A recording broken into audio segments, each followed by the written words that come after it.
Sveiki. Šiandieną pakalbėsime apie lietuvių kalbos kirčiavimą ir jo kilmę. Kirčiavimas – tai tas dalykas, kurį eilinis vidurinę mokyklą baigęs lietuvių kalbos vartotojas mano esant kažką mistiškai sudėtingo ir protu sunkiai suvokiamo. Kirčiavimas jam asocijuojasi su beprasmiu, neaiškių kirčio ženklų dėliojimu mokykloje ar su puristų reikalavimais kalbėti kitaip, nei reikalauja įgimtas kalbos jausmas. Bet ar taip yra iš tiesų? Šio mūsų pokalbio tikslas parodyti, kad lietuvių kalbos kirčiavimas yra nors ir sudėtinga, tačiau tvarkinga ir pakankamai aiški sistema.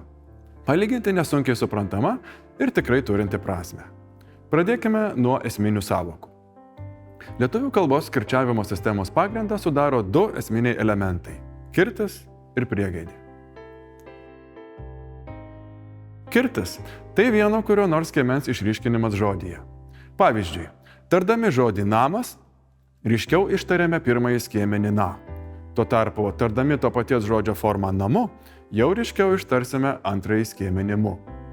Kirtis struktūruoja žmogaus ištariamą tekstą, daro jį suprantamesnį. Klausydamiesi pašnekovo kalbos, pagal kirčiuotus skiemenis mes visų pirma identifikuojame, kiek tame kalbos sraute yra prasminių vienetų, žodžių. Tik po to mūsų sąmonė analizuoja, iš kokių garsų sudarytas kiekvienas tas žodis, o galiausiai, kokią tas garsų junginys turi reikšmę. Kai kurioms pasaulio kalboms būdingas vadinamasis fiksuotas kirtis. Tose kalbose visuomet kirčiuojamas tas pats skiemuo, skaičiuojant nuo žodžio pradžios ar pabaigos. Pavyzdžiui, latvių kalboje dažniausiai kirčiuojamas pirmasis žodžio skiemuo. Mani sauc Janis. Prancūzų paskutinis. Je m'appelle François. O lenkų priešpaskutinis. Visokoščioviec. Lietuvių kalba priklauso vadinamojo laisvojo kirčio kalboms. Joje gali būti kirčiuojamas bet kuris žodžio skiemuo, nepriklausomai nuo kurio galo beskaičiuotume. Pirmas, pavyzdžiui, velniška, antras, pavyzdžiui, medelis, trečias, karalystė, ar skaičiuojant nuo kito galo, paskutinis, amžina, priešpaskutinis, patogiausias, antras, trečias nuo galo ir taip toliau. Laisvas kirtis nereiškia, kad lietuvių kalbos kirčiavimas yra chaotiškas ir galime savo nuožiūrą kirčiuoti bet kurį skiemenį bet kuriame žodyje. Ne. Joks sveiko proto gimtakalbis lietuvis juk nesukirčiuos žodžio namas galūnėje, tai yra nepasakys namas. Maža to, nuo to, kurį skiemenį sukirčiuosime, gali net esmingai priklausyti ir žodžio reikšmė. Tarkime, trijų skiemenų li, ki ir me kombinaciją galime ištarti trejopai ir gausime tris visiškai skirtingus žodžius. Pavyzdžiui, likime draugais, likime koks tu žiaurus ar pasiklydau savo likime. Kita vertus, kalboje yra daugybė žodžių, kuriuos skirtingi žmonės kirčiuoja nevienodai. Pavyzdžiui, vieni sakys proga, kiti proga. Vieni buitinis, kiti buitinis. Vieni pradininkas, kiti pradininkas ir taip toliau. Tai vadinamieji akcentiniai dubletai. Netrukus pasiaiškinsime, kaip jie atsiranda. Kirčio vietą žodyje lemia tam tikros taisyklės ir dėsningumai, kuriuos nagrinėja specialus mokslas vadinamas akcentologija.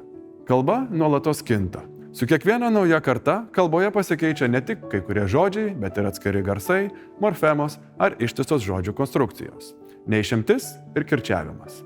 Laikui bėgant, kirčiuotos skiemens vieta žodyje gali pasikeisti. Pavyzdžiui, ar žinojote, kad senovėje buvo kirčiuojama velniška, medelis, karalystė, amžina arba patogiausias? Apie tai, kaip buvo kirčiuojama anksčiau, informacijos galime rasti senuosiuose kirčiuotuose lietuvių tekstuose. Tokių tiesa nėra daug, bet kai kuriuose vis dėlto randame specialiais ženkliais pažymėtą žodžių kirčio vietą, dažnai nesutampančią su šiandien mums įprasta. Didžiausias ir ko gero svarbiausias toks tekstas – tai Mikalojaus Daukšos postilė, išleista, kaip žinome, 1599 metais. Štai tas leidinys, kurį bevartydami sužinome, kad 16 amžiuje lietuviai dar kirčiuodavo pavyzdžiui vanduo, ugnis amžinoji, kantrus, naudingas, kalnelis, patogumas, rūstybė, vyresnis, brangiausias, dieviškų, išmintingam ir taip toliau. Nagrinėdami šias ar panašias šiandieną jau keistai beskambančias formas, taip pat lygindami lietuvių kalbos kirčiavimą su kitų giminiškų kalbų duomenimis, galime sužinoti, kaip buvo kirčiuojami žodžiai senovėje ir kaip tas kirčiavimas laikui bėgant kitęs. Ta nagrinėja be galo įdomi kalbotyros mokslo šaka – istorinė akcentologija. Be kirčio, lietuvių kalbos akcentiniai sistemai būdingas dar vienas kalbos elementas, kurį vadiname priegaidę. Kai žodžio kirčiuotas skiemuo yra ilgas, jį galime ištarti vienu iš dviejų būdų. Pavyzdžiui, kaltas arba kaltas. Sriuba aušta, bet rytas aušta. Pirmąjį būdą vadiname tvirtaprade priegaidę, o antrąjį tvirtagale. Visi lietuvių kalbos vartotojai gerai šias dvi priegaidės girdi ir ištaria, kai kirčiuotos skiemens pagrindą sudaro dvigarsis. Kiek sudėtingesnė situacija yra tais atvejais, kai kirčiuotos skiemens pagrindą sudaro tiesiog ilgasis balsis. Patikėsite ar ne, dalis lietuvių kalbos vartotojų gali skirtingai ištarti tą patį balsį, pavyzdžiui, į žodžiuose vyras ir žvyras. Arba tą patį balsį u žodžiuose rūksta kopūstai ir rūksta dūmai. Ir niekada to tarimo nesupainios. Prisipažinsiu, aš pats gimęs ir augęs Vilniuje, nemoku jų tinkamai ištarti ir pats negirdžiu, kai jos taria kiti. Tad geriau paklausykime, kaip šios žodžius ištaria mano kolegos. Vyras. Žvyras. Dar sykelį. Vyras. Žvyras. Arba Rūksta. Rūksta. na ir dar sykelį. Rūksta. Rūksta. O gal žemaitiškai? Virs. Žvyrs. Kopūsta rūkst. Dūma rūkst. Girdime skirtumą? Jei taip, puiku. Jei ne, irgi puiku. Tiesiog vieni lietuvių kalbos vartotojai priklausomai nuo tarmės, gimimo vietos, tėvų šnektos, priegaidės gerai skiria visais atvejais, kiti tik tokiuose žodžiuose kaip kaltas, kaltas, tuo tarpu tokiuose žodžiuose kaip vyras ir žvyras – nebe. Čia susidurėme su kalbos istorijos realybė.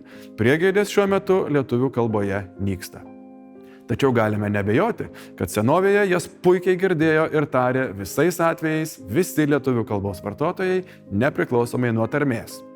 Jas tiek dvigarsiuose, tiek ilguosiuose balsiuose gana aiškiai žymėjo 1737 metais išleistos Lietuvių kalbos gramatikos Universitas Lingvarum Litvanija autorius, kilęs iš vidurio Lietuvos. Jas XIX amžiuje puikiai girdėjo, žymėjo ir pirmąsyk moksliškai aprašė Friedrichas Kuršaitis Mažojoje Lietuvoje. Maža to, nustatyta, kad dar seniau priegaidės buvo būdingos ne tik kirčiuotiems, bet ir nekirčiuotiems skiemenims. Tai yra, visi žodyje esantys ilgieji skiemenys būdavo ištariami vienu iš dviejų būdų – tvirtapradiškai arba tvirtagališkai. O jeigu po kirčiuoto tvirtagalio arba trumpo skiemens žodyje eidavo tvirtapradis, laikui bėgant, kirtis buvo perkeltas į jį. Pavyzdžiui, anksčiau buvo kirčiuojama laikyti, o vėliau laikyti. Iš pradžių buvo pirštuo, vėliau pirštuo, o dabar sutrumpėjus galūniai tiesiog pirštu. Šis pakeitimas mokslinėje literatūroje vadinamas Saussure dėsniu. Jį 1896 metais atrado ir suformulavo garsusis šveicarų lingvistas Ferdinandas de Saussuras. Pasaulyje visų pirma žinomas kaip struktūrinės kalbotyros pradininkas, tačiau taip pat pasižymėjęs ir svarbiais lietuvių akcentologijos mokslo darbais. Tuo pačiu metu, tik kitokiame kontekste panašų dėsnį suformulavo ir rusų kalbininkas Filipas Fortunatovas. Tad kartais dėsnis vadinamas abiejų šių mokslininkų vardu. Taigi, kadaise priegaidės egzistavo visuose ilguosiuose skiemenyse. Tada įvyko Saussure dėsnis. Tada priegaidės liko tik kirčiuotuose skiemenyse. O šiandien, bent jau dalies lietuvių lūpose, vienokio tipo kirčiuotuose skiemenyse išnyko, kitokio dar išliko. Nors lietuvių kalbos skirtis ir laisvas, jis, kaip minėta, nėra chaotiškas. Kaitomi žodžiai kirčiuojami pagal tam tikrus modelius, vadinamus kirčiuotėmis. Kažką esame girdėję apie 4 lietuvių kalbos daiktavardžių kirčiuotes? Mokykloje taip ir nesugebėjome suprasti, kaip jas nustatyti ir kam šitas raketų mokslas apskritai reikalingas. Manome, kad kirčiuotės iš tiesų neveikia ir yra nesąmonė? Ar tikrai? Iš pirmo žvilgsnio galinti pasirodyti nepaprastai sudėtinga, kirčiuočių sistema iš tiesų nėra tokia paini. Ypač jei žinome, kaip jinai susiformavo ir kuria kryptimi toliau vystosi šiais laikais. Kadaise, baltų prokalbėje ir greičiausiai dar seniau, visi kaitomi žodžiai, pavyzdžiui, daiktavardžiai, galėjo būti kirčiuojami pagal vieną iš dviejų paprastų modelių. Vieni žodžiai buvo kirčiuojami vadinamuoju pastoviuoju kirčiu, tai yra visuomet gaudavo kirtį tame pačiame kamieno skiemenyje. Pavyzdžiui, vyras, vyro, vyrų, vyrus, vyrai, vyrams ir taip toliau. Kiti žodžiai būdavo kirčiuojami vadinamuoju kilnojamuoju arba mobiliuoju kirčiu. Tai yra, vienose formose būdavo kirčiuojamas pirmasis kamieno skiemuo, pavyzdžiui, langas, lango, langų, langus, o kitose galūnės skiemuo, pavyzdžiui, langai, langams. Šie du modeliai faktiškai išlikę iki mūsų dienų. Pastovusis kirtis – tai šių dienų pirmoji kirčiuotė, o mobilusis – trečioji. Vieną dieną šią paprastą sistemą gerokai pertvarkė lietuvių kalboje įvykęs mums jau pažįstamas Saussure dėsnis. Abiejose kirčiavimo modeliuose, tiek pastoviajame, tiek mobiliajame, jei žodžio kamienas baigdavosi tvirtagaliu arba trumpu skiemeniu, pavyzdžiui, pirštas arba laukas, kirtis peršoko į galūnę, jei ši buvo tvirtapradė. Pavyzdžiui, vienaskaitos įnagininkė ankstesnės formos piršto ir lauko virto pirštu bei lauku, o daugiskaitos galininkė pirštuos ir laukos virto pirštus bei laukus. Taip atsirado dar dvi naujos kirčiuotės – pastoviajame tipe antroji, o mobiliajame ketvirtoji. Šitaip susiformavo dabartinė 4 kirčiuočių sistema, tai yra 4 galimos 3 skirtingų formų tipų kirčiavimo kombinacijos. Taigi, nors ir gali pasirodyti labai netvarkingas, lietuvių kalbos daiktavardžių kirčiavimas vis dėlto yra pakankamai nuspėjamas. Kaip kirčiuojame formą langai, taip pat kirčiuosime ir formą langams. Jei kirčiuojame lauku, tai kirčiuosime ir laukus. Kitas dalykas – tai, kad žodžio priklausimas vienai ar kitai kirčiuotei nėra geležinis. Laikui bėgant, žodžiai gali laisvai pereiti iš vienos kirčiuotės į kitą, o pereinamųjų laikotarpių gali priklausyti ir kelioms kirčiuotėms vienu metu. Pavyzdžiui, nuo seno buvo būdinga tendencija žodžiams pereiti iš pastoviojo į mobilųjį kirčio tipą. Štai Daukšos postilėje nemažai šių dienų 3 ar 4 kirčiuotės daiktavardžių paliudyti kaip 1 ar 2 kirčiuotės žodžiai. Ne vanduo, o vanduo, ne akmuo, o akmuo, ugnis, šaknis, mirtis, šlovė, kaltė, kalnai ir taip toliau. Dabartinėje kalboje beveik nelikę pastoviojo kirčio dviskiemenių būdvardžių. Tuo tarpu prieš kelis šimtus metų vis dar būdavo sakoma balti, pilni, baisus, bjaurus, kantrus, švelnus, smarkus, teisūs ir taip toliau. Vėliau šie žodžiai perėję į mobilųjį kirčio tipą. Tai yra 3 ir 4 kirčiuotės. Kai kurių žodžių perėjimas iš vienos kirčiuotės į kitą vis dar nėra pasibaigęs. Taip atsiradę minėtieji akcentiniai dubletai. Vieni lietuviai vis dar sveikina gimtadienio progą, kiti jau proga. Vieni garbina žalčius, kiti žalčius. Vieniems viskas aišku, kitiems aišku ir taip toliau. Įdomią padėtį kirčiuočių sistemoje užima įvairūs naujai į kalbą ateinantys žodžiai. Pavyzdžiui, tarptautiniai žodžiai, kaip kad advokatas ar prokuroras, svetimos kilmės vardai, kaip kad Obama ar Loreta, palyginti neseniai lietuviški vardai, pavyzdžiui, Lina ar Eglė. Jei šie žodžiai lietuvių kalboje būtų buvę nuo seno, jie būtų priklausę pastoviam kirčiavimo tipui, juos savo laiku būtų paveikęs Saussure dėsnis ir šiandien mes visi, o ne tik profesionalūs lituanistai, nedvejodami kirčiuotume advokatus, prokurorus, Obama, Loreta, Lina ar su Egle. Tai yra pagal antrąją kirčiuotę. Tačiau šie žodžiai į lietuvių kalbą atėjo gerokai vėliau, kai Saussure dėsnis jau seniai nebeveikė. Mes nežinome, kada tiksliai jis veikia, tačiau galime nebejoti, kad tai turėjo vykti tikrai seniai, ne mažiau nei prieš gerą 1000 metų. Todėl nenuostabu, kad dauguma lietuvių gyvojoje kalboje šiuos nesenos kilmės žodžius kirčiuoja ne pagal antrosios, o pagal pirmosios kirčiuotės modelį. Tai yra, samdo advokatus ir prokurorus, diskutuoja su Obama, Loreta, Lina ar Egle. Nors tiesa, tupi po egle, nes eglė kaip medžio pavadinimas tai senas baltiškas žodis, kuriame Sosiūro dėsnis savų laikų neišvengiamai veikia.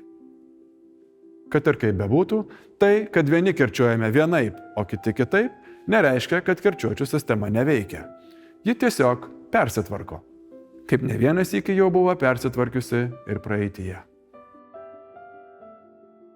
Dauguma iki šiol aptartų žodžių buvo paprastos struktūros – šaknis ir galūnė. Tačiau viena iš įdomesnių istorinės akcentologijos temų yra tai, kaip laikui bėgant keitėsi sudėtingesnių žodžių, turinčių dar kokį priešdėlį ar priesagą kirčiavimas. Šiek tiek žvelgtelkime į priesaginių vardadžodžių kirčiavimo istoriją. Dabartinėje kalboje priesaginių vardadžodžių kirčiavimo sistema gana paprasta ir aiški. Dažniausiai visi kurios nors priesagos vediniai kirčiuojami pagal tą patį kirčiavimo modelį. Pavyzdžiui, visi būdvardžiai su priesaga uotas kirčiuojami priesagoje. Vėjuotas, dumbluotas, languotas, taškuotas. Priesagos iškas vediniuose pati priesaga niekuomet negauna kirčio, o visi žodžiai kirčiuojami šaknyje, pavyzdžiui, ūkiškas, raštiškas, žmoniškas, draugiškas. Dar kitoks modelis būdingas, pavyzdžiui, priesagos inas vediniams. Juose priesaga taip pat niekuomet nekirčiuota, kirtis vienose formose pasitaiko šaknyje, o kitose galūnėje. Pavyzdžiui, amžinas, bet amžina, šiukšlinas, šiukšlina, mėšlinas, mėšlina, purvinas, purvina. Ši savybė, tai yra visų vienos priesagos vedinių kirčiavimas pagal tą patį modelį, vadinama akcentinė dominacija. Senovėje išvestinių žodžių kirčiavimui akcentinė dominacija nebuvo būdinga. Vienos priesagos vediniai galėjo būti kirčiuojami skirtingai. Tarkime, vieni šaknyje, pavyzdžiui, vėjuotas arba dumbluotas, kiti priesagoje, pavyzdžiui, languotas, taškuotas. O kuris iš šių dviejų tipų būdingas kiekvienam konkrečiam vediniui, priklauso nuo to, kaip buvo kirčiuojamas jo pamatinis žodis. Štai būdvardžiai vėjuotas ir dumbluotas padaryti iš daiktavardžių vėjas ir dumblas, kurie priklauso pastoviajam kirčiavimo tipui. Tuo tarpu vediniai languotas ir taškuotas padaryti iš žodžių langas ir taškas. Tai mobiliojo kirčio tipas. Viena iš senovinės priesaginių vardadžodžių kirčiavimo sistemos nunykimo priežasčių ir vėl buvo tas pats nelemtas, mums jau puikiai pažįstamas Sosiūro dėsnis. Pavyzdžiui, senojoje priesagos uotas vedinių sistemoje, tokiuose žodžiuose kaip dumbluotas, kirtis tiesningai nušokęs iš tvirtagalės šaknies į tvirtapradę priesagą. Taip pagausindamas priesaginio kirčio formų skaičių greta tokių žodžių kaip languotas ar taškuotas, nuo seno kirčiuotų priesagoje. Vėliau, madingą priesagos kirtį dėl sistemos spaudimo perėmė ir tokie žodžiai kaip vėjuotas, dabar jau vėjuotas. Taigi, istorijos eigoje priesaginių vardadžodžių priklausomybės nuo pamatinių žodžių kirčio principą pakeitė paprastesnis ir aiškesnis akcentinės dominacijos principas. Tiesa, šis procesas vis dar nėra pasibaigęs. Net ir dabartinėje kalboje dar galima rasti gana daug senovinio kirčiavimo pėdsakų. Pavyzdžiui, skirtingai kirčiuojamus priesagos ininkas vedinius. Palyginkime. Ūkininkas, raštininkas, bet darbininkas, dainininkas. Tikiuosi, pavyko parodyti, kad lietuvių, kaip ir bet kurios kitos laisvojo kirčio kalbos kirčiavimas, sudaro aiškią sistemą, kurią įmanoma suprasti, o laikui bėgant ši sistema nuolatos keičiasi. Tai, kad vienas ar kitas mūsų draugas vieną ar kitą žodį kirčiuoja kitaip nei mes, neturėtų mūsų erzinti. Tai ir yra visas kalbos grožis. Na, o jei sudomino istorinė akcentologija ir norėtumėte sužinoti daugiau apie kirčiavimo sistemos kilmę bei raidą, dar daugiau įdomių dalykų galite rasti gausybėje mokslinės literatūros šią temą pačiomis įvairiausiomis kalbomis. Pradėti pažintį su ja galima, kad ir nuo šios knygos. Ačiū, kad buvote kartu iki galo. Čia buvo Vytautas Rinkevičius iš Vilniaus universiteto baltistikos katedros ir Lietuvos mokslo akademijos padalinio Jaunoji akademija.